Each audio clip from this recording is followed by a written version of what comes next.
న్యాయం ఆలస్యమైతే అది అన్యాయంతో సమానమని అంటారు.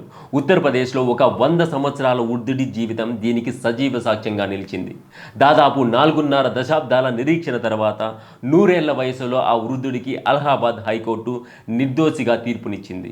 1982లో జరిగిన ఒక భూ వివాదం హత్యకు దారితీస్తే ఆ కేసులో ధనీరామ్ అనే వ్యక్తిని ఏ నేరం చేయకపోయినా బలవంతంగా ఇరికించారు. 1984లో సెషన్స్ కోర్టు అతనికి జీవిత ఖైదు విధిస్తే తన నిజాయితీని నిరూపించుకోవడానికి ఆ నిరుపేద వృద్ధుడికి ఏకంగా 40 ఏళ్ల సుదీర్ఘ పోరాటం చేయాల్సి వచ్చింది.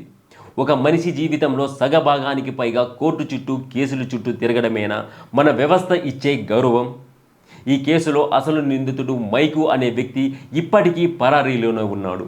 పోలీసు వ్యవస్థ అతనిని పట్టుకోవడంలో విఫలమైంది. కానీ ఏ పాపం తెలియని ధనీరామ్ మాత్రం 40 ఏళ్ల పాటు నేరస్తుడు అనే ముద్ర మోస్తూ బతికాడు. చివరకు అలహాబాద్ హైకోర్టు ప్రాసిక్యూషన్ లోపాలను ఎత్తుచూపుతూ అతని వయసును పరిగణలోకి తీసుకొని నిర్దోషిగా ప్రకటించింది. 100 ఏళ్ల వయసులో మరణానికి చేరువలో ఉన్న సమయంలో వచ్చిన ఈ తీర్పు ఆ వృద్ధుడికి ఊరటనిస్తుందేమో కానీ వ్యవస్థ చేసిన ఈ జాప్యం వల్ల కోల్పోయిన ఆ 40 ఏళ్ల కాలాన్ని ఎవరు తిరిగిస్తారు? ఇది కేవలం ఒక తీర్పు మాత్రమే కాదు, మన న్యాయ వ్యవస్థలో సంస్కరణలు ఎంత అవసరమో చాటి చెప్పే ఒక హెచ్చరిక.